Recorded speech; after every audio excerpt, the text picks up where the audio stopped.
What's good, YouTube? Welcome back to another video. First video 2025. Today we're going to be reacting to JxmyHighroller once again, one of the greatest NBA content creators of our generation. Are we witnessing the greatest peak in NBA history? I mean, the way players are playing now is nothing compared to how they played back then. Obviously, it's less physical, but it's more scoring and higher competition. So let's see what happens. I know obviously we got Wembanyama 7 whatever, hitting Jokic with hezzy pull threes. Yeah, that would be forbidden in Jordan's era. They would never let a big man like Patrick Ewing go hezzy tween step back. Yeah, they wouldn't let that happen. He'd be on the bench for the rest of his life. So yeah, let's see what happens. Make sure y'all like, comment, subscribe. And I'm on the road to 4K. I will hit 4K this month, and February is next month, so stay tuned for that. What does the best version of the best basketball player we've ever seen look like? Many fans would point out Michael Jordan from 1988 to 1991 as the absolute best version of a player they've ever seen. LeBron from 2010 to 2013 might also be the best version of any player in the game's history. But there have been a lot of great players who have had a lot of incredible seasons. 2000 Shaq, 2016 Curry. Maybe your choice is MVP and Defensive Player of the Year Hakeem in 94, or 03 Duncan, or maybe Bird in 86. But maybe a better way to visualize this question is this: a chart of the 100 greatest three-year peaks in modern NBA history, with box plus minus on the y-axis and win shares per 48 on the x-axis. The further up a player is, the more productive and efficient their peak was. The further right, the larger their impact was on their team's winning. And even towards the bottom of this chart, you'll find some great names like Ray Allen at 78, DeMarcus Cousins at 66. Keep going up and you'll find perennial all-stars and franchise players like Jason Tatum, who is currently in the 46th highest peak over the last 40-plus seasons. Paul George just above him, and Vince Carter at 40.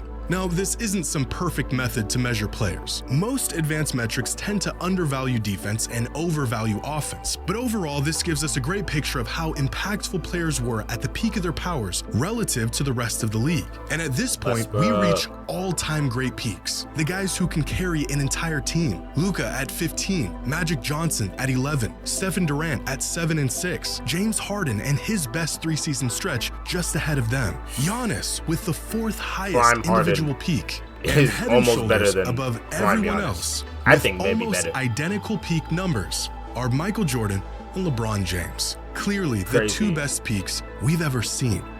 Until Nikola Jokic showed up and completely blew the lid off of just how valuable one player can be to his team.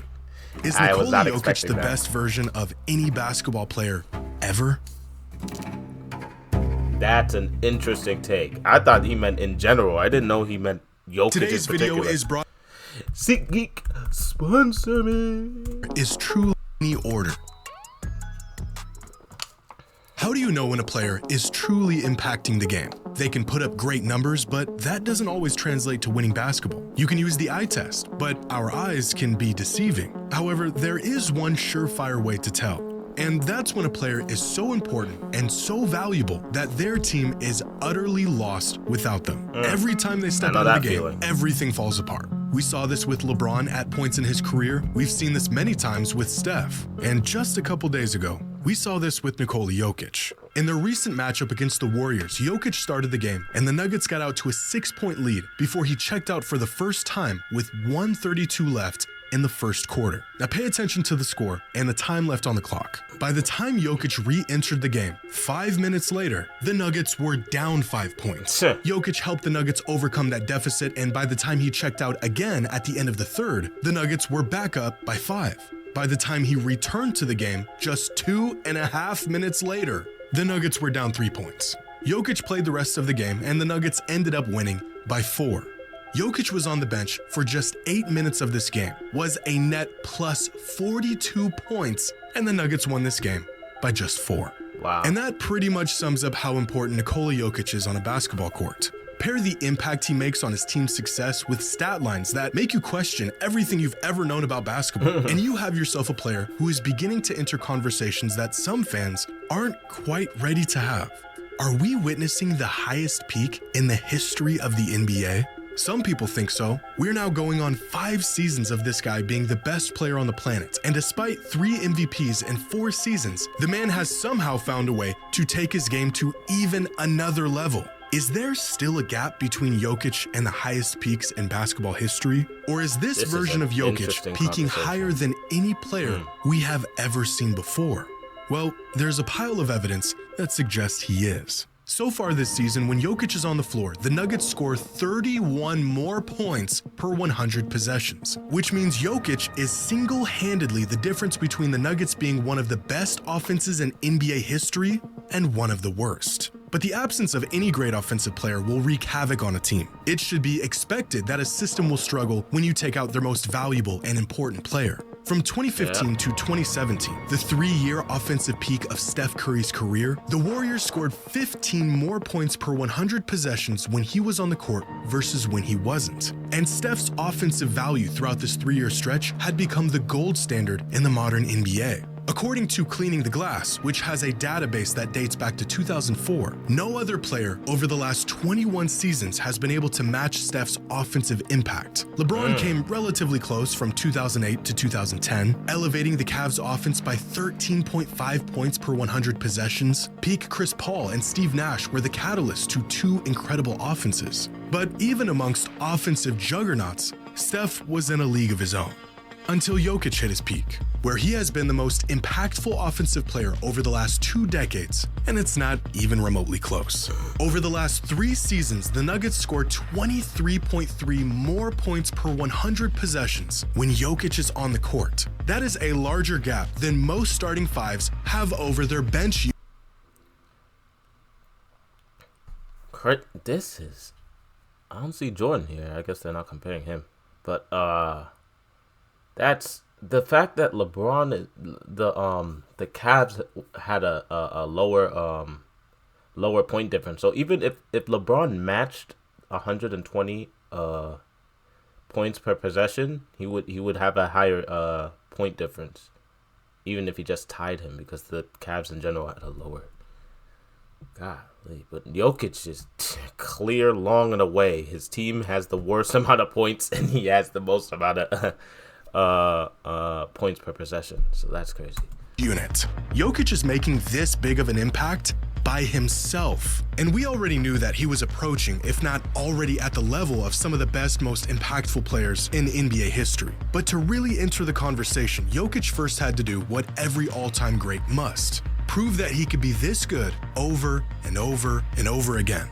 That his dominance transcended who you put around him, and that his impact wasn't some 3-year abnormality. And he's now done that. He's way past the point of skepticism, and now entering the point where we have almost built a tolerance to his absolutely mind-bending stat lines. Basketball Reference cites a season where a player achieves a box plus minus of 10 or more as an all-time great season. As they put it, think peak Jordan or LeBron. And only 16 players in the history of the NBA have achieved this mark for a single season. Only 4 of these 16 players have achieved this mark in multiple seasons. Those players being LeBron, Jordan, Giannis, and Chris Paul. Nikola Jokic has a box plus minus of 10 or more for his entire career. Easily the highest BPM of any player in NBA history. In fact, there have only been 8 individual seasons where a player logged a box plus minus of at least 12. LeBron James did it once back in 2009, the most productive and high usage season of his entire career. LeBron, Michael Jordan did it twice. Once back in 1988, arguably the greatest individual season in NBA history and the best statistical season of his career, and again in 1991.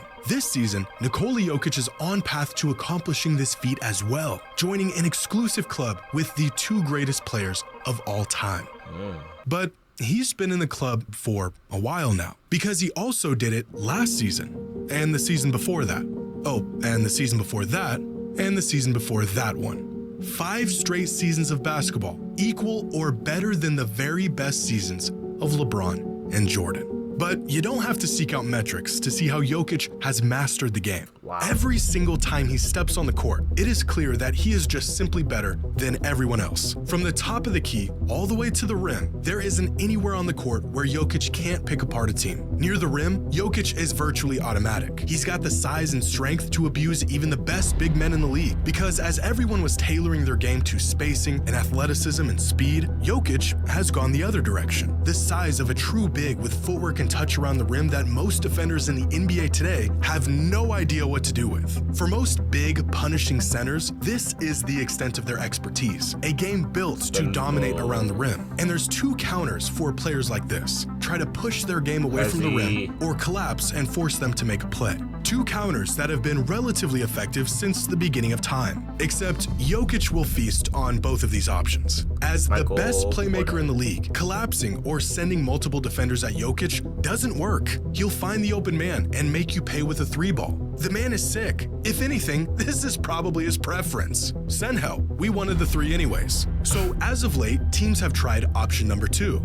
force his game away from the rim. And this has worked in the past. As we saw in last year's playoffs, teams forced Jokic to shoot the outside shot, and he struggled quite a bit. 26% on 4 threes a game in the postseason. This was the chink in his armor. Well, at least it was, because this season, Jokic is shooting 50% from 3 on 4.2 attempts per game. 50%. The second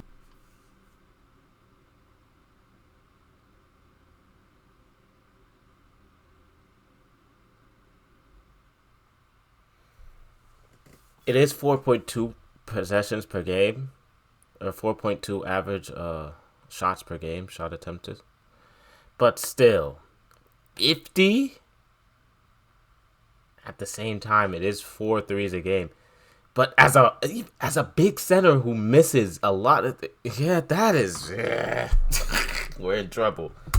Most efficient three-point shooter in the league among all players shooting at least 4 threes a game. So he can crush you around the rim, and you don't even want him to get the ball down there. But he's now one of the most efficient three-point shooters in the league, so we can't let him operate however he wants out there. So let's play him close. Put a big body on him, deny the passing lanes, and get physical. Again, a tactic that worked against Jokic about as well as any other. Except that doesn't work either, because Jokic also has the ability to put the ball on the floor and go downhill, which shouldn't be possible for a guy his size, but he does it. And once he gets to the middle of the floor, well, now you've lost. In the NBA, and then him and Russ have been going is a concept that has really become one of the most valuable things to possess. Both of them had a triple-double in the same game, bro. bro, it gets to a point. It gets to a bloody point. This is what offensive gravity looks like. When Jokic gets to this spot, the defense completely sinks in and bends however he wants it to. From here, he becomes the most lethal offensive weapon the game has ever seen, with the size, IQ, and skills to do whatever he wants. From this spot, there really isn't anything preventing Jokic from at least getting the shot that he or his team wants. Again, the best passer and playmaker in the league, so he'll find the open man if and when you close on him. Give him space, and he's capable of hitting the shot all day long. Or maybe he'll just put his back to the basket and back you into oblivion while you question if all that time you spent in the weight room was really worth it. Peak Jokic doesn't really have any weaknesses on offense. At the moment, not only is there no consistent, tangible way of stopping him, it looks like there isn't even a way to slow him down. And although this can be said about a few players who hit all-time... Which is crazy, because it seems like every time he plays, that player is panting down the pitch like this. Not pitch, the court like... Like he looks like he's tired, but he's not, because he's consistently going back the other way and putting up bucket on your head. High peaks. There may not be another player who is as consequential to their team and its success as Nikola Jokic is. So far this season, Jokic touches the ball 113 times per game. Wow. That's any time he receives a pass or grabs a rebound. A mark that leads the NBA by a country mile. But the crazy part is that the Nuggets only have 100 possessions per game this season, which means on average, Jokic touches the ball not just every single Nuggets possession, but multiple times on several possessions. In fact, since the NBA introduced tracking data back in 2014, here are some all-time great players and how involved they were in their team's system throughout their 3-year peak. how many touches per possession they were getting. And across the board, all of them are floating between 0.6 and 0.8 touches per team possession, with LeBron, Harden, and Luka carrying the heaviest load of anyone. Luka even approaching a 1-to-1 touch-to-possession ratio throughout the last 3 seasons. The Mavericks needing him to be involved in nearly every possession. And still, Jokic is on a whole nother level, where he is being utilized on virtually every single possession in every single game for 3 straight seasons. So not only does Jokic statistically contribute, which means he's getting which means obviously he gets on the bench a little bit, which means that he's getting touched. He's touching the ball like 5 times per possession, or however time to make up for the time that he's on the bench. More to his team's winning, the load he is burdened with dwarfs even the greatest high-impact players over the last decade. Jokic isn't just the most important piece in Denver's offense, he is Denver's offense. Which brings us to the one glaring pitfall for Jokic's case as truly the highest peak of any player ever: defense. A solid defensive player at his best and a net negative player at his worst. And this is the one factor that may prevent him from peaking higher than anyone else. There's 2 sides of the ball. He's the best we've ever seen on one side, and he's okay on the other that's side. not fair. Meanwhile, there have been many great players that have been incredible on both ends. Mike, LeBron, Kareem, Duncan, Kobe, Hakeem, even Shaq and Bird were great defensive players at the peak of their powers. Jordan was Gotta start having them uncomfortable conversations, bro. Is this better Jokic? Is he on Shaq's level? is he on Shaq's level? Is he and Shaq on the same level? Is he better than Shaq? Or are we saying that Shaq's defense was so overwhelming that it doesn't matter how offensively powered Jokic is? Shaq's just a better all-around player. That's crazy. Almost as impactful on offense as Jokic is, while being one of the best defensive players in the league at his peak. Same goes with LeBron. And because most advanced metrics neglect defense or measure it incorrectly, the impact they had on the game doesn't quite translate to the numbers we see on the back end. For example, this season, even the best all-in-one metric, estimated plus-minus, has Jokic in the 92nd percentile on defense, with an EPM of plus 1.4, ahead of players like Drew Holiday and Jason Tatum.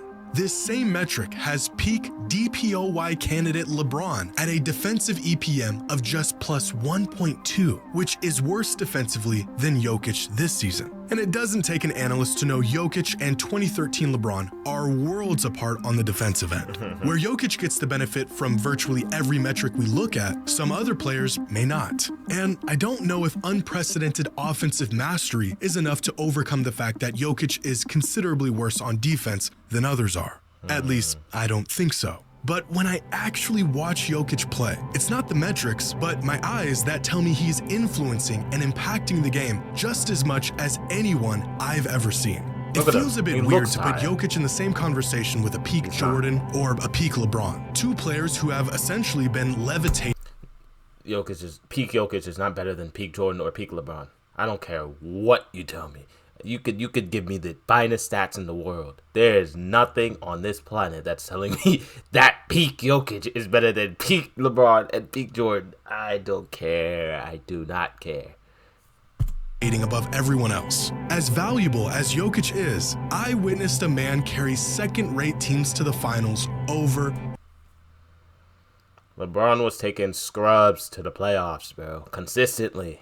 Very consistently. And over and over. And contending with the greatest player of all time is a task that no one has ever been able to pull off. But everything, from the metrics to the eye test, says he is truly that caliber of player right now. The man has been the best player in the world for half a decade. So ask yourself, how many players in NBA history have been the best player for more than 2, maybe 3 years at a time?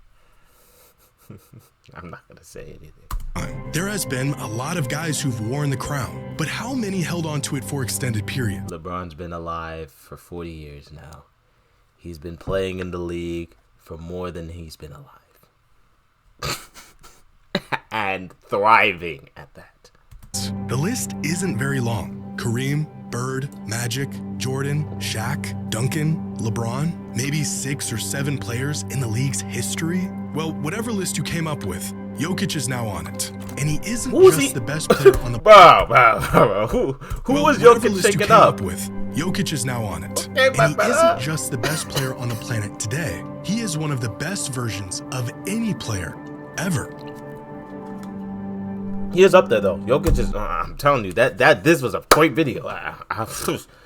Golly, I was not thinking that. I wasn't thinking that. Obviously, he's made it normal to the fact that this brother.